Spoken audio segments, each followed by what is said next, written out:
what is the importance of ancestral healing and knowledge in culturally responsive substance use treatment? Here's another thought. When we say substance use treatment, what reactions do you notice within your body? Similarly, what comes up for you when we talk about using psychedelics to treat racial trauma? Welcome to People of Color in Psychology, the show that explores mental health topics specific to culture, diversity, and communities of color. I am your host, Jack Zen. Today, our guest is Dr. Gabrielle Jones, or affectionately known as Dr. G, an award-winning licensed psychologist, author, and the CEO and founder of Steady Clinical Consultation, Training, and Development Services. She founded Steady to improve substance use treatment for historically marginalized populations at the system level and to provide consultation and coaching to leadership and executives who are committed to championing belonging, justice, equity, diversity, and inclusion. Notably, Dr. G is also the author of the book, Culturally Responsive Substance Use Treatment. Dr. G has been awarded the OSU College of Education and Human Sciences Outstanding Alumni Award in 2024, the Western Region Education and Training Award in 2023 from Corporate Vision in the American Society of Addiction Medicine for promotion of inclusion, diversity, equity, and justice in addiction medicine in 2024.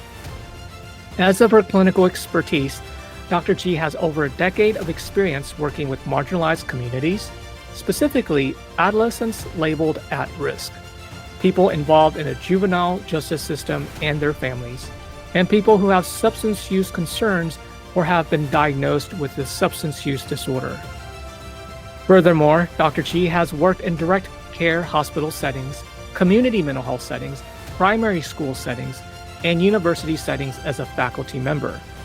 She also provides training to nonprofit organizations related to substance use and culturally responsiveness in the context of mental health treatment and consultation to individuals working with marginalized populations. In addition to Dr. G's consultation and trainings, she is active in nonprofit board leadership, serving as vice chair for the Miles Hall Foundation, and previously served as the membership board chair for the American Psychological Association. As a Black American psychologist, Dr. G will be discussing how, as therapists, it is important to remember that there was always someone who was doing this type of work before you. So research them, credit them, and bring their work alongside your own. Dr. G, thank you so much for being on our podcast today. Thank you so much for having me. You are definitely a powerhouse and deeply rooted and committed to your community and the work. I want to learn a little bit more about your work and this theme of bringing people who have done this type of work alongside your own. I am my ancestors' wildest dreams. And I say that not lightly because essentially the work that I do is because of the work that has been done before me. So my book that you mentioned, Culturally Responsive Substance Use Treatment, actually introduces a first of its kind framework to treat marginalized and minoritized communities at the system level. And the work that was used to inform my framework are Dr. Nancy Boyd Franklin's work with Black families and Dr. Janet E. Helm's work in racial identity development. Both of those women are still here with us on this side, still doing the work, and are tremendous inspirations to me because they were advocating and ensuring that our communities were heard well before I was even thought of, or you were even thought of, really. So think about where we are as a country right now and how confusing everything is. They were in the thick of it in the 70s, in the 80s, doing the same work. So that essentially, it just gives me so much encouragement. It gives me so much hope. And it frankly gives me a lot of peace to know that I can do it too. And when I'm informed by their work, that makes it a little bit easier for me to do the work myself because they've laid a template out for us. So that's essentially what I mean. It permeates through various aspects of my life, just really leaning on my historical background, my racialized background, and using that to guide the work that I do and just the way that I show up in the world. Wow. You're in many ways taking the mantles and appreciating the work. And I mean, Dr. Janet Helms, to study white racial identity in that time period, huge risk to be able to do that. Yeah. Dr. Nancy Boyd Franklin, to study HIV and AIDS populations within the context of Black and African American families also can be very controversial. So to take that work and then make it, creating a framework or ideas to help propel you in your existing work. Can you share with me key ideas that you have looked into as inspiration to working with substance use populations for marginalized clients? Yeah. So one of the things that I always say is that I kind of fell into the substance use work. I didn't realize that there was a name for it until I entered into my postdoc, which was a split between the Addiction Medicine and Recovery Services Department and the Child and Family Services Department. But prior, I had worked in juvenile correction settings. I had worked in university counseling settings. I had worked in community mental health agencies, and in every single space, substance use was a feature. That was a component of mental health challenges and concerns. And so when I got into my postdoc at Kaiser, I was given the gift of having a name for the work, and it gave me an opportunity to really refine what I was doing. And so I had done program evaluation for the subset, which was adolescent substance use treatment services at Kaiser, to see what was contributing to the youth returning to treatment specifically for substance use concerns. And one of the things that I found was that identity was really at the core of a lot of substance use challenges. And I talk a lot about this in the work that I do, but the framework that I developed is rooted in identities. And that really just comes directly from Dr. Janet E. Helms' work on racial identity development. She is the grandmother of that concept. And so I really wanted to bring that forward specifically as it related to substance use and substance use treatment, because we all dwindle ourselves in our identities in some way, shape, or form. That's just how our society is kind of wired, especially specifically marginalized communities. So historically disenfranchised, historically treated as less than, society has created this false narrative for us that communicates that our identities are not sufficient to exist in this world. And so I put that on its head, quite frankly, and said, you know what? Our identities are what make us who we are. And that's where we should be focusing instead of, and not in place of, but that's where we should be focusing first is, who are you? And if you've lost who you are because of addiction or because of substance use, let's find you again. Let's find the aspects of what make you who you are today and what make you this beautiful, wonderful, and complex human that we all know and love, or that people knew and loved but have lost as a result of substance use.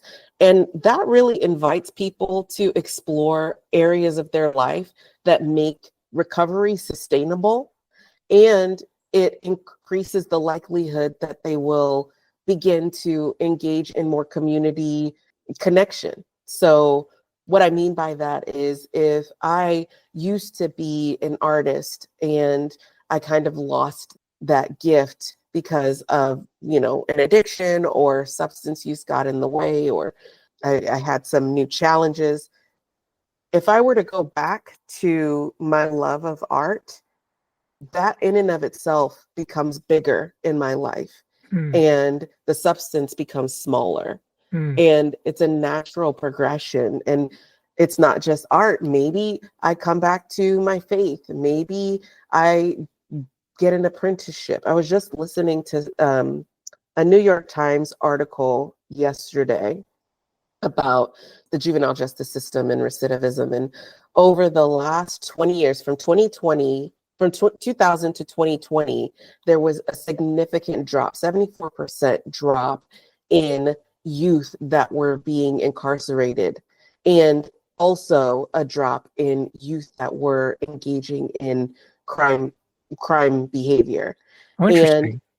yeah, it was very interesting. And it talked about the fact that even one night, a kid going into a juvenile facility increases the likelihood that they wouldn't graduate high school. And when some of the reporters were talking to the youth, what came out was that essentially when they go into an environment that's different and then they try to go back into their own environment, they don't know how to connect because people are asking, where'd you go? Why'd you go? What'd you do? And it creates this invisible identity barrier where they're not able to connect with their peers anymore because they've been isolated, ostracized, and put in a category.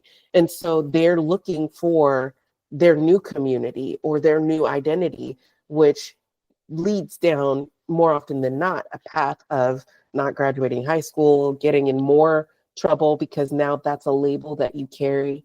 So I say all that to say that it's really important in my work to pull from existing empirical research, Black scholared data and research to inform the work that I do, because that's how we really promote health and wellness in the communities that a lot of our evidence-based practices were not created for initially. That is key here. And there's something as you're describing, I hear where the current literature doesn't really focus on the identity, at least from the traditional way of doing substance use treatment. It's like the idea of understanding culture and context of substance use. And so some people may be wondering why. How has your cultural background influenced your understanding of health and wellness? And using that in the framework, well, how has your identity in many ways, impacted your idea of healing and starting Mhm. to ask this? And I love that you are talking about sustainability of substance use treatment, because we see, and many times, and I've worked with adolescents, residential facilities, treatment facilities, and oftentimes there is this revolving door concept, very unfortunate. Mhm. And I'm wondering, about your book and talking about these examples of clinical practice. And do you have other examples of what you mean by culturally relevant substance use treatment? Sure. And I want to take a step back and explain what I mean when I say culturally responsive, because it is a buzz phrase that a lot of people say, but they don't give explanation behind it. So the way I define cultural responsiveness is the act of responding to the needs of the individual or the group as defined by the group. Hmm. Simply stated, very cut and dry, very easy to understand. What is embedded within cultural responsiveness are cultural awareness and cultural humility. What I mean by cultural awareness is being aware that there's more than one way to do something. So your way is not inherently correct. My way is not inherently correct, but my way may work best for me and your way may work best for you. So cultural awareness is being aware of that truth. Cultural humility, simply stated, is you don't know what you don't know. So coming in with the assumption that you know someone based off of the first 10 seconds of seeing them and experiencing them, it's not humility. So practicing cultural humility and recognizing that you are not expert in all, along with the cultural awareness that there are multiple ways to do a thing, are the components that make up the comprehensive cultural responsiveness. So that is my definition that I use that colors everything that I talk about. Yes, thank you for clarifying that, because you're right. There's a lot of ways in which people are defining cultural responsiveness or culturally competent treatment, and you're highlighting these key areas: cultural humility, cultural awareness. All that is embedded in part of culturally responsive treatment for your definition. Great, thanks for mentioning that. Yeah. We would love for folks to be able to access your book, so we're going to connect that to the show notes. And in thinking about, our topic today, I was curious if there were any clinical examples you want to bring in, and again, how that may relate to possibly the idea of bringing prior contributions, and maybe you thought about it differently and then applied it with your model. Yes. So one of the hot topic examples that I tend to use is psychedelics. So the psychedelic movement is booming right now, but I have maybe a controversial opinion about it. My thought is that first of all, I don't like the fact that plant medicine is called psychedelics, because our ancestors were not using plant medicine to elicit a psychedelic experience. It was plant medicine. It's sacred. It is a part of ancestral healing practices.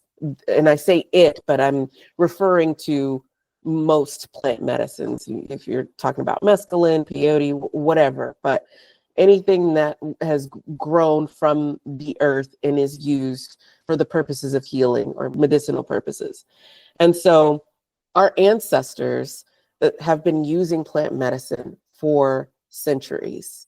And it is not our job to come in and say, oh, well, we need to study it now so that it's approved or so that it can be commercialized. The experts are the traditional healers. The experts are the shaman. The experts are the medicine women and the aunties and uncles and the grandmothers and the big mamas and the who else and whatevers that cultivated and really honored the tradition of these plant medicine practices. So the fact that we're, as researchers, coming in and over harvesting plant medicine, creating this scarcity of plant medicine, not consulting or even considering the communities, the indigenous communities that have been using these plant medicines for centuries, is extremely harmful and problematic, in my opinion. And so in my book, I talk about that as a concept in and of itself, but also the fact that there's this narrative that's being promoted of using psychedelics to treat racial trauma. Oh, yeah. And so that in and of itself feels extremely problematic, challenging, negative, wrong, harmful, really, to marginalized communities, because one, it communicates that racial trauma is not a consistent, pervasive, and systemic issue. That's That's correct. number one. Number two, it communicates that the problem is with the person who experiences the racial trauma because they need the treatment, when in reality, it's the system that needs to be changed. So my framework really addresses the systemic issues that need to be addressed in substance use treatment. And that is one of them, the idea that we should use psychedelics to treat racial trauma. That is absolutely incorrect. That is harmful, not only to our profession, but also to the communities who have already been abused, taken advantage of, researched, and treated as specimens instead of humans. Yeah. Thanks for discussing that. There's definitely, centuries of plant medicine, centuries before modern medicine has even happened. And by studying it using the current method, in many ways dismisses the contributions by saying, oh, what the centuries of, shamans that have done this work, that doesn't count. We somehow need to legitimize it to make it what it is today. Exactly. Just that stance in itself is problematic. And really, I also appreciate you talking about racial trauma, because I think sometimes there's this conversation, oh, we can treat racial trauma. And you're right, it really takes away the accountability of the system that is actually creating this type of impact. And unfortunately, it's a delicate topic that many people don't raise, because there may be some backlash. Well, what do you mean you can't treat racial trauma in this way? I think, the idea here is we're trying to offer hope, but in a way that is meaningful. So that's why maybe some people think about, well, we can still treat racial trauma with psychedelics. Yeah, and Yeah. I would say to my response to that would be utilize your resources to advocate for transforming the system. Stop trying to medicate diverse communities and numb them out or make them forget or make them experience something that is not consistent with who they are, and put that energy towards advocating in those systems that are giving you all the money to do the research in the first place. Mhm. Put forth some effort to practice systemic and organizational transformation to eradicate racial trauma. How about teacher classes about what a microaggression is so that it doesn't happen in real time every day? Systemic racism and racial trauma are a million tiny little cuts. It's not a one-time traumatic experience. It's not being in combat for a period of time and then coming back and having PTSD. It's not being assaulted in a back alley and having to push down those memories so that you can function. It is pervasive, it is consistent, it is sometimes small, and it makes, frankly, when I experience it, it makes me think I'm crazy because no one else is saying anything. So instead of putting that energy toward studying us, put that energy toward studying the system and figuring out a way to stop the tiny little cuts. Yeah. It's it's cumulative, and it's just going to add up. Yeah. It's like that phrase, death by 1,000 cuts. Mhm. And then we see this, the mortality rate, right? We see this. So, one of the areas that we also talked about is this idea. I don't know if I want this on a recording, but it's like substance use treatment. This field is sort of like the stepchild of psychotherapy. So, Yep. so you got I'll into say this. it. So, can you share with us any memorable events and circumstances that influenced how you got into this work? Yeah, I mean, quite frankly, if anyone comes to me and says, I don't treat substance use, my response to them is, so you're telling me your entire caseload does not drink, smoke, take prescription medication, have coffee all the time? Like, you do, you just choose not to, right? I Yes. mean, sugar, you Oh, don't have yes. you don't have people who have diabetes on your caseload. You don't have people who, have adrenaline rushes or take those 5-hour energy shots every day. Like, you do have significant numbers of people who engage in some form of substance use. You just don't ask about it. So our universities, really our schools, do a disservice to the substance use profession, because, for one, as a psychologist, to get licensed, it is not required that we take a substance use course. However, all master's programs do require that you take substance use courses. That's backwards to me. Mm-hmm. Especially because when you're dealing with substance use, a lot of these things are mind altering, and we study the mind. So how how is it possible that we can be in a profession that says we don't engage in substance use treatment? That's ridiculous to me. Now, being an expert is one thing, but at least having the conversation about, okay, are you dealing with, instead of jumping straight to someone being bipolar, maybe look at their diet and see if they're, having high amounts of sugar and then they're crashing. And that is what's explaining some of their behavior. Or maybe they're consuming too much caffeine and then they're crashing, and maybe that's contributing to their behavior. So that is just kind of a PSA for me. Well, it truly integrates substance use as opposed to creating more stigma by breaking it apart in separate training tracks. It really does create a sense of stigma and bias. Yeah. Yes. And Yeah. that's how I got into it, really, is I started to see this massive separation when I designated myself as an addiction medicine psychologist. And I realized, no, I had been doing this for years before I said it's what I was doing.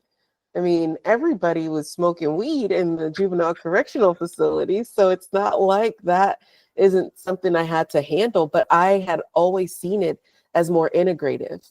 And so my mission became to destigmatize it by calling a substance, like one is not better or worse than the other. They're all substances. They all alter our mind in some capacity. And once we eliminate the stigma, then we can start to do the work that is more integrative and comprehensive for sustainable wellness, whether that is harm reduction, whether that is sober curiosity, whether that is raising awareness about, the impact of too much Tylenol, because and this is a tangent, you can take or leave this, but people never think about this, right? Tylenol, medicine, you can get it at any store. It is, a pain reliever, fever reducer, right? And theoretically, you can't overdose on it, right? However, Tylenol has the same risk factors to your liver as alcohol if you take too much of it. So why is it that someone who has an alcohol use disorder is ineligible for a liver transplant, but someone who takes Tylenol all the time and has the same type of liver, because it's been impacted so much, is eligible? That doesn't make sense. So I was not aware of that. Yeah, so the warning labels say, like, don't take more than the prescribed amount because I mean, in it terms could of damage liver your liver. transplant thing, I think it's Oh, yeah. 3,000 milligrams for Tylenol, not to exceed that. Yeah. Right, but if you're taking it consistently because you have chronic pain, and Yeah, it's going to damage your liver. Exactly. And if you're drinking and you have a damaged liver, then they make you go to a substance use program because they think you have a problem. But Tylenol is also a substance, and it also damages your liver. And if you're taking excessive amounts of it, even if it's not getting you in some sort of state of euphoria or whatever the case, it's doing something and it's having the same impact on your organs, but that's not considered when you're dealing with liver transplants. So little things like that are what I really saw as issues. And I said, you know what? I can't be, my integrity, my morals are in alignment with making sure that there isn't judgment and destigmatizing this idea that substance use is its own little thing, because we all deal with it in some way, shape, or form. And I have yet to meet someone who says, no, I don't drink caffeine. No, I don't eat sugar. No, I do not consume, I don't overconsume carbs.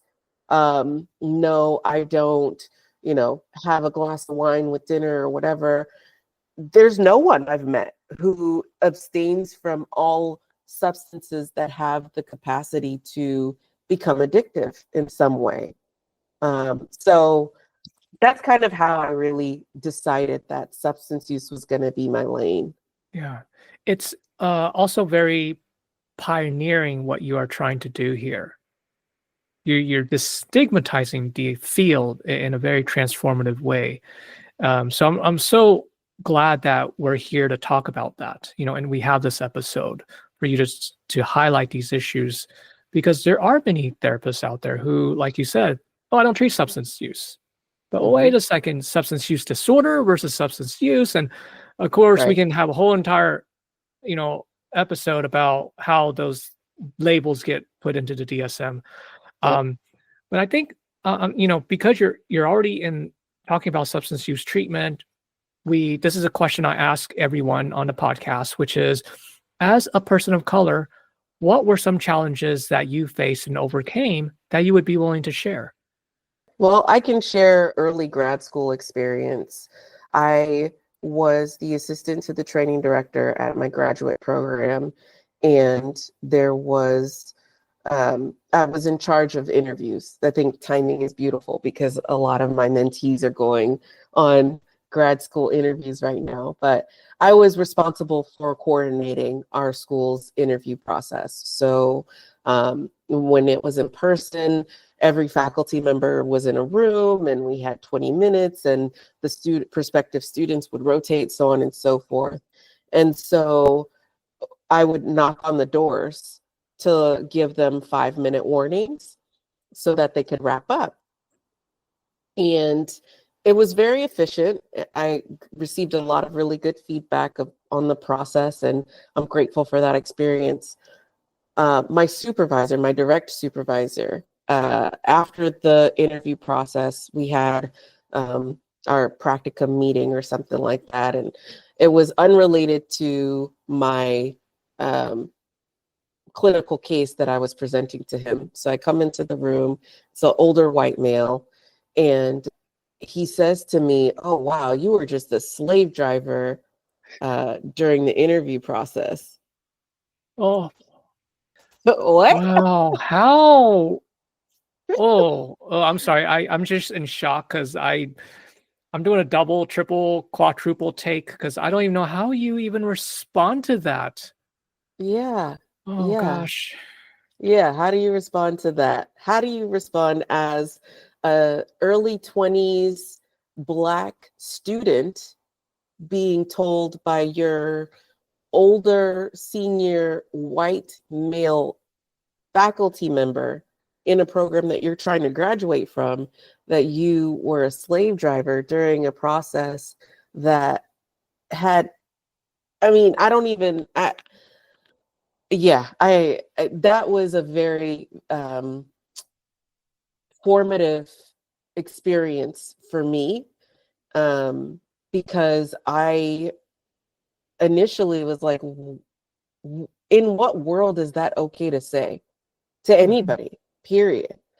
And so I went to my training director. I shared with her the statement that was made, and there was a faculty student meeting that went very poorly, discussing racism. And because I went to school in Oklahoma, so that in and of itself should tell you something. But it was not a great faculty student meeting, but it did show me in a lot of ways how critical it is to speak up when things like that happen so that they don't happen again. And it's not necessarily always up to me to speak up. And I recognize that and own that. I protect my peace. And if I do feel like I have capacity, I will speak up. And if I don't feel like I have capacity, I will reach out to allies and advocates who are willing to speak up as well and do have the capacity to speak up. But I share that because what I tend to tell people is I would not change my experience in Oklahoma for anything, because it has made me the psychologist that I am today.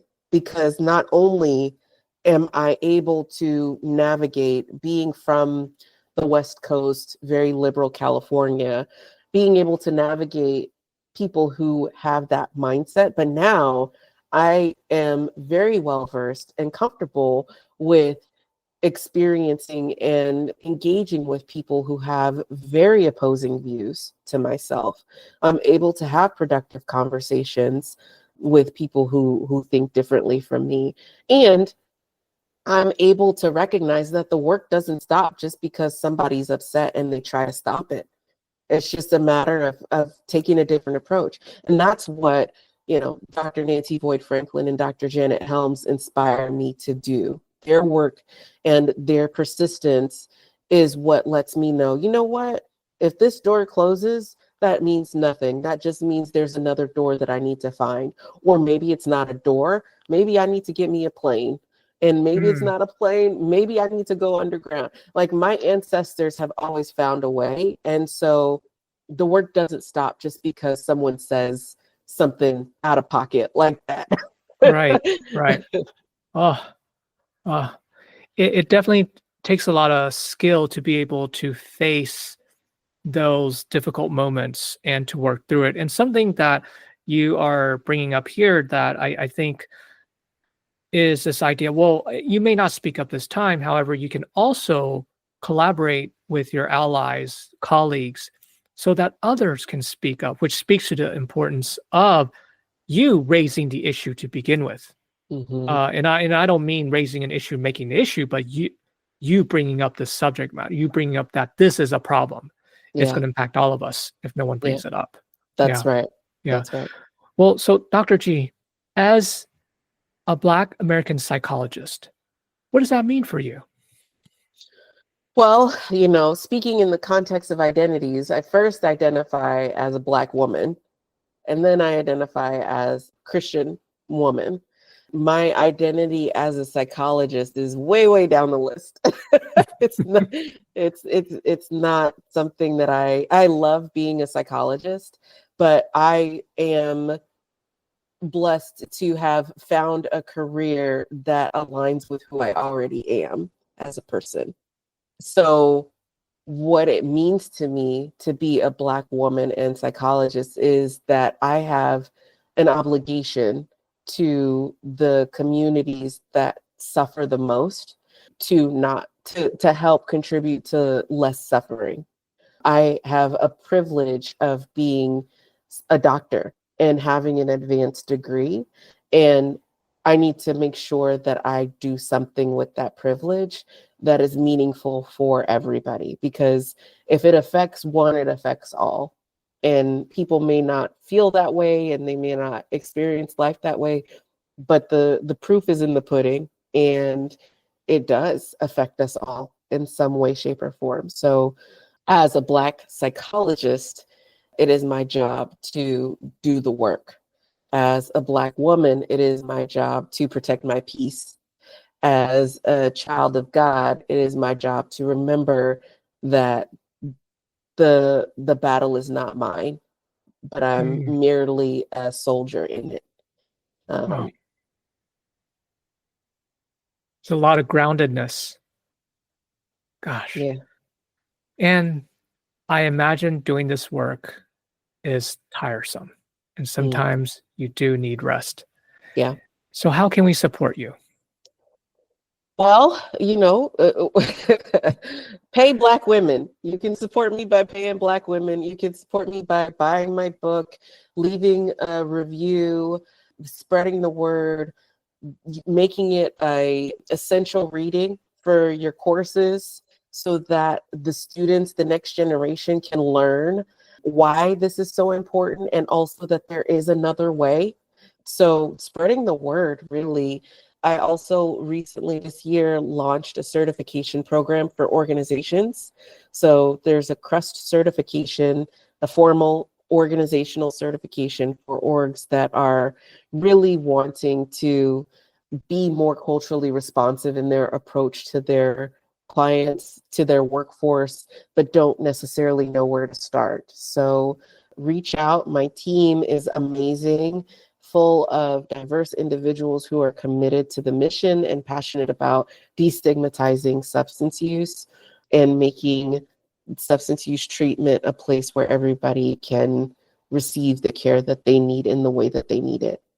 Yeah. Well, Dr. Chi, thank you so much for your work. And any final thoughts?